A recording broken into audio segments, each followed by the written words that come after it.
Hello everyone. Today we will be going over the top 10 most impactful abilities in Overwatch 2. I thought since my last ranking video was so well received, it was about time to make another one for y'all. In reality, I knew that video was going to be a little controversial, but I didn't quite understand how many people don't know the difference between easy to play and easy to one trick. Spoiler, they aren't the same thing. Anyways, today we will be talking about the most impactful abilities in the game. No matter whether you have a love or a hate relationship with these abilities, there's no question that they change the flow of the game and keep things interesting. As of the Mauga patch, there are now 98 abilities in Overwatch, not including passives, alternate fire types, or ults, so every ability on this list is in the top 10% of abilities in the game by default. Starting us off strong at the number 10 spot, we have an entry from the newest member of the cast, Mauga, with his ability Cardiac Overdrive. This ability kind of reminds me of Bastion's tank form, as when it's active, you absolutely can't brawl against him and you kind of just have to sit there and wait for it to end. While this ability can't cancel ults like some of the entries above, the sheer tanking power it gives Mauga can't be understated and it had to be included on this list. When active, Mauga's opponents have to completely change the way they play. On top of that, there's no true counter to this ability, as the healing effect is compounded with Mauga's passive, which grants him overhealth upon dealing crit damage, which he's almost always dealing thanks to his weapons. This means that anti-nade doesn't shut down Mauga, which on one hand is good because anti-nade's already strong enough as it is, but on the other hand it's also bad because there's literally nothing you can do while this ability is active. The cherry on top is that Cardiac Overdrive also grants the healing effect to teammates because it wasn't strong enough already. With all that being said, this ability definitely deserves the number 10 spot on this list. Next up in this list at number 9, we have what I consider to be a highly underrated cooldown, which is Winston's Bubble. I'd argue that this is the best mitigation cooldown in the game, although it may not seem that way because it isn't used correctly until around high plat or maybe low diamond. One of the things that makes Bubble so strong is its ability to block line of sight. I can't count the number of times that Winston has jumped on my teammate, dropped Bubble, and my teammate loses the duel inside the bubble and immediately flames the support for "No heals, GG, go next." Please grow a brain, man. It isn't that hard to understand. You have 3 options: break the bubble, walk out of the bubble, or get no healing and die. Breaking the bubble is a team effort, and we already know how well that usually works out in any elo under GM. Walking out of the bubble, however, is not too much to ask. The only reason Bubble takes the number 9 spot and not higher is because there are hard counters to this ability, like Bastion, who can single-handedly destroy it in under 2 seconds. At number 8, we have the first appearance of a support ability, and spoiler alert, it's definitely not going to be the last. I'm talking about Lifeweaver's Life Grip.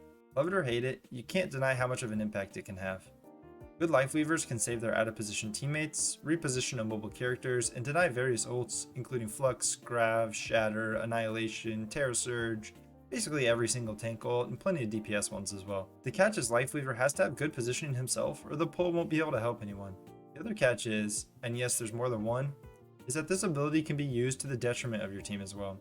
Unlike some abilities later on this list, which can't possibly make the situation worse, Life Grip can pull you away from someone you might be about to kill, and the frequency with which this ability is misused rises as the average skill of the lobby goes down. In some ways, it feels like an alternate timeline version of Mercy's Res, if that makes any sense. Instead of saving the teammate after they die, you have to save them beforehand, which makes the ability much less straightforward. At number 7, we have what used to be the most frustrating ability in the game before it got reworked. Pop quiz time. Am I talking about A, Hook, B, Shield Bash, C, Hack, or D, Rocket Punch? If you chose Hack, give yourself a pat on the back. Fair warning to Sombra mains, you might want to skip this entry on the list if you don't want to hear anti-Sombra commentary. This anti-fun ability gives Sombra the power to prevent you from playing the game for 1.5 seconds. One of the reasons this ability is so frustrating is that unlike other abilities that can cancel ults, it takes literally 0 skill to use. You don't have to aim a projectile rock or sleep dart after a windup. You can sit behind an enemy team, completely invisible, press one button to cancel ults. The only counterplay to Hack is waiting for Sombra to use it before you ult, or trying desperately to flick to her and land a shot during the animation, which is nearly impossible because, like I said before, she can start the Hack while invisible. And for some characters, mainly tanks, it is impossible because Sombra can play outside their range completely. Rant aside, this ability is incredibly impactful, especially considering the short cooldown it's on. It's able to completely cancel Flux, Bob, Shatter, Rampage, High Noon, Cage Fight, etc. It also has a strong neutral game presence, and a good Sombra can make life hell for any enemy player on the team of their choosing. Luckily, this ability isn't as bad as it used to be. You can no longer chain hack the same target, and the ability lockout only lasts for 1.5 seconds, which was reduced at the start of Overwatch 2 from 5 seconds. Gone are the days of playing Ryan or Wrecking Ball and not being able to use any abilities for over half the match. Thank God. And at the number 6 spot is what I believe to be the most impactful DPS ability in the game, which is Bastion's tank form. This is the absolute lifeblood of Bastion, and the reason he is so frustrating in low elo games. He If you don't have good usage of cover and a Bastion goes tank form, you're basically just dead. Not only does this ability give Bastion the highest base DPS in the game, it also grants him tons of survivability. Some people may not know this, but Bastion takes 20% less damage while in tank form due to his Ironclad passive, and his head hitbox moves behind him, which is impossible to hit unless you're, well, behind him. Usually the best option when tank form is used is to just sit there and wait for it to end. Sometimes you can mitigate the majority of the damage with Kinetic Grasp, Diva Matrix, or shielding. The tank form lasts a solid 6 seconds, and in Overwatch, 6 seconds feels like an eternity when Bastion's pummeling your team. We're now 5 abilities in, and something seems off, doesn't it? I can almost hear the peanut gallery saying, where are all the busted support abilities? Well, I've got good news for you. All top 5 of the most impactful abilities in the game are support abilities in my opinion, although the order is probably going to surprise you. Starting off our top 5, we have Mercy's Resurrect. There's no denying how impactful an extra player is. A few years ago, I read a data post saying that whoever gets the first pick wins the fight almost 80% of the time, although don't quote me on that. The fact that Mercy can erase a mana advantage is game changing, and that idea gets especially potent on maps that have a lot of Widow and Hanzo play. The only thing that downgrades res is the fact that good teams can and will deny the res if at all possible, which cuts the amount of times you can use it roughly in half in my experience. The flip side of this though is that Mercy can be ridiculously far away from a corpse and still be able to get res off, so even in high elo sometimes it's impossible to do anything about it. Let's not forget that roughly 90% of the player base is in plat or below, and it's not that difficult to get res off in the middle of a fight while the entire enemy team watches. Next up, at number 4, we have every tank player's favorite ability in the game, Ana's Biotic Nade, aka Anti-Nade. Anti-Nade gets a lot of hate for being an oppressive ability, and although I get where people are coming from when they say that, I personally think it's a necessary evil. Full disclaimer before we move ahead with this, Ana's my most played character by far, so although I'm trying to be as objective as I can, personal bias will certainly play a role in my thought process here. Back in 6v6 Overwatch, Nade was still considered strong, but not quite to the same level as it is now. This isn't because of changes to the Nade itself, but more so because of changes to the tank category. Back then, there was shielding in almost every single game, and that made it much harder to land good nades. And even when you did land it, if you didn't hit both tanks, the unaffected player could step forward for a few seconds and take the heat until the ability wore off. Fast forward to Overwatch 2, and now with the removal of one tank and much of the shielding that existed, anti-nades are easier than ever to hit, so that makes them OP and evil, right? Well, I don't think so. As of making this, Kiriko is the 3rd most played character in the game, and Zarya is a popular answer in games where Ana's dominating. The only times where it really feels broken is when you're up against a Hog with no Kiriko. Otherwise, there's usually counterplay in every matchup. All that being said, Anti is still crazy strong, and that's why it comes in at number 4 for the most impactful abilities in the game. Healing is a core aspect of the game, and not being able to heal is a huge hit if it isn't cleansed. Number 3 on this list is the counterpart to Anti-Nade, Kiriko's Protection Suzu. However, unlike Nade, which does only one thing, Suzu is extremely versatile. Recently, Blizzard has been shifting its power away from invulnerability and towards healing, but all of its core mechanics are still in place. It will cleanse any negative status effect, grant a short period of complete invulnerability where you can still use your weapons, and heal you. Yeah, sounds pretty strong on paper, right? Well, it's pretty strong in game too. While a lot of the uses this ability gets are quite intuitive, for example, cleansing antis, saving a 1 HP teammate, or denying a shatter, there are even more uses that really put this ability over the edge. When you combine Suzu with Kiriko's teleport and her insane headshot multiplier, she becomes a menace of a dueler that rivals any DPS in the game. She can get right up in your face, put you to sleep in 2 shots, and teleport away, causing your other teammates to flame you and type DPS diff after the first fight. And if you do manage to land a few hits on her minuscule hitbox, she can just throw Suzu at the ground, which gives her enough time to dip and try again in 15 seconds. I mean seriously, just compare Suzu to any other invulnerability ability in the game. Moira's Fade, Mei's Ice Block, and Reaper's Wraith.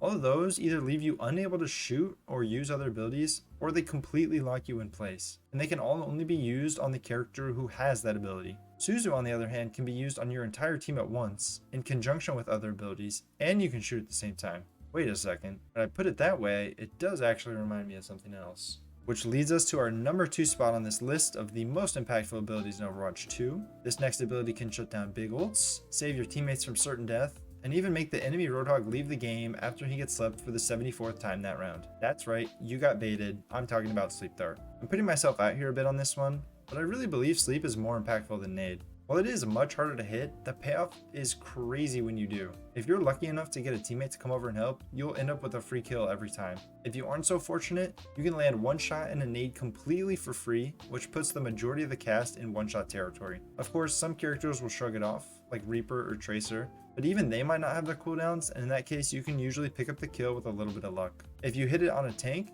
your team can either run a 5v4 on the enemy for 5 seconds, or you can anti the tank for free after, and we already talked about how strong that is. And that's just what happens when you hit a default sleep in the neutral game. If you mix in a little bit of ult tracking, sleep becomes more game changing than half the ults in the game. Primal Rage? No problem. Whole Hog, Bob, Death Blossom, High Noon, Barrage, the list goes on. And those are just the easy ones to sleep. If you're good, you can really have some fun. Nanovisor, Rampage, Annihilation, Shatter, Flux, Nanoblade, Overclock, EMP, I could keep going. I would put this ability at number 1, but it has some very obvious downsides that hold it back. Let's start with the fact that most of the time, you're just going to miss the ability. I reached GM playing mainly Ana. I feel like my mechanics are quite solid, and my sleep accuracy was around 40% at the time. If I had to bet, at least half of my sleeps were on tanks as well. The next problem is that your teammates can just wake up the player. Sometimes this doesn't matter, like when you sleep a Flux or a High Noon, but sometimes you hit that perfect mid-air sleep on a Blading Genji just for your Winston to tickle him with primary fire. Then Genji wakes up and gets a 4K in your backline, and you proceed to smash your controller into minuscule pieces. Just me? Anyways. For those reasons, I'm keeping sleep at number 2 on this list, although feel free to let me know your opinion down in the comments below. Before we get into number 1, I've got a few honorable mentions that just barely didn't make the cutoff, although one could argue they should be in the top 10 and I wouldn't get too upset. Roadhog's hook is certainly an ability that a lot of you expected to see, and while it is game changing, I think since the removal of his consistent one-shot combo, Roadhog isn't quite as threatening as he used to be. Maybe it's just because I play a lot of Ana and her hitbox is super messed up, but I've noticed that I live after getting hooked more often than not now. And a lot of the times I can actually turn it around to get a kill on the hog after splashing anti between us. Discord Orb also just barely missed the cut, and again it's the same story as Hook. I think if I made this list a few months ago when you can just spam reapply Discord to the tank, it would be a top 10 ability. But now good tanks actually have counterplay by getting out of Zen's line of sight, which gives them 7 seconds of breathing room before they have to deal with it again. Because of that, I decided to put it in the back seat along with the other honorable mentions. The last ability I want to talk about is Fortify. With just one button, Orisa becomes virtually unkillable until the cooldown ends. For those of you out there who still shoot Orisa during Fortify, I highly encourage you to find another activity because you're wasting everybody's time by shooting her. While undeniably strong, Fortify doesn't actively turn Orisa into a threat that has to be dealt with, and a lot of the time you can just ignore her while it's active, leading me to keep this ability outside of the top 10.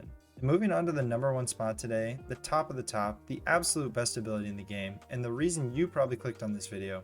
If you've been watching the whole time up until now, firstly, thank you, but secondly, you already know what I'm going to say.